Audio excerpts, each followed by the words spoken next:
مجاهد ابن جبر مکی دا د عبدالله ابن عباس رضی الله عنهما شاګرد دی.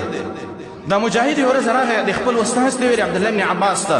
چې زه ستانه تپوس کوم، تپوس مې دا دی چې دا جهنم به څومره پراخی، دا تپوس دنه کوم. وایي عبدالله ابن عباس ورته ویلې وایي چې ما ته د دې پته شته دی، اجل والله قسم په الله چې د جهنم د دې غټوالي پته ما ته شته دی،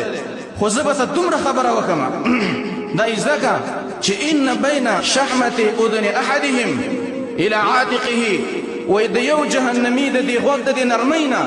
تر دې څټه پورې مسیرة 70 عامه، وایي د دې غوږ د نرمۍ نه والا تر د څټه پورې د 80 کالو مسافه به یې د 80 کالو مزل په اندازه باندې دومره اوږدوالی به یې د دې جهنمي د دې د غوږ د نرمۍ نه والا تر د اوږې پورې. او بیا وایي یجري فیه اودیه، په دې کې به کندې روانې، اودیة القیح د وینو سوي کندې به د دې انسان د دې جهنمي د دې اوږو په منځ کې، او کندې به د انسان نه چې دا کومه ګندګي وځي د دې کندې به د انسان په دې شا کې. نو دومره غټه تنه به د جهنمي. او بل حدیث کې راغلی په روایت د ثوبان رضی الله عنه دا وایي چې نبی صلی الله علیه وسلم فرمایلی دی چې ضرس الکافر، وایي د کافر انسان چې د قیامت په ورځ راځي جهنم ته، وایي په کوم شکل کې به دا راځي، وایي د جهنمي دا یو غاښ به دومره لکه د احد غر، ضرس الکافر مثل احد، د جهنمي دا غاښ به دومره لکه د احد غر. نو د انسان په خوله کې به 22 غاښونه دي، نو یو غاښ به د احد د غر امری، نو ګویا کې د دې انسان په دې خوله کې به د احد 22 غرونه وي. نو چې 22 غرونه پکې، نو د دې جهنمي دا خوله به څومره غټی، نو په دې بدشکله کې به دا جهنمي. او بیا وایي چې وفخذه مثل ورقان یا ورقان، د جهنمي دا یو ورون چې دی وایي دا به دومره لکه ورقان یا ورقان. شاګرد تپوس وکړو چې ورقان څه ته ویلی کېږي، وایي جبل دا یو غر دی، یو غټ غر دی په دې عربو کې، د یو جهنمي دا ورون به دومره لکه غر.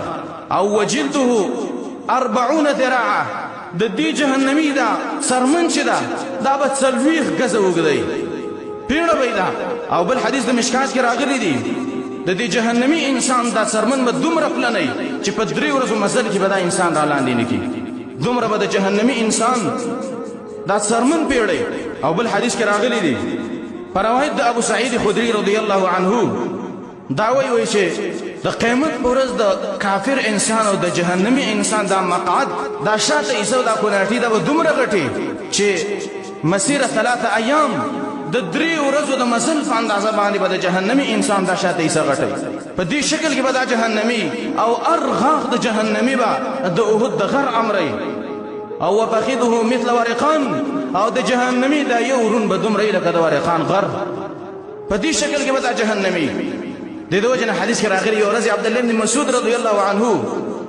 دا آیات ولستو چې وإذا الجحیم سعرت، کله چې جهنم بل کړی شي. وایي عبدالله بن مسعود رضی الله عنه ویلي وایي د جهنم دا اوره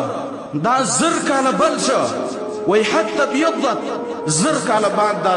د جهنم اور تک سپین واوښته، وایي بیا د جهنم اور 10 کاله بل شو، وایي حتی احمرت تر دې پورې چې دا تک سور واوښته، او بیا 10 کاله وایي د جهنم دا اور بل شو، حتی سودت تر دې پورې چې دا جهنم اور تک تور شوی، او فهي سوداء مظلمه، د جهنم دا اور وایي اوس چې دی وایي تک تور دی او د تیرې والا اور دی، دا وایي تور اور دی د جهنم او ډېر سخت اور دی. او بل حدیث کې راغلی دی د 2 ځمکو د لاندې الله رب العالمین په یو ځای کې دا جهنم تیار کړی او د قیامت په ورځ به دا جهنم راولي.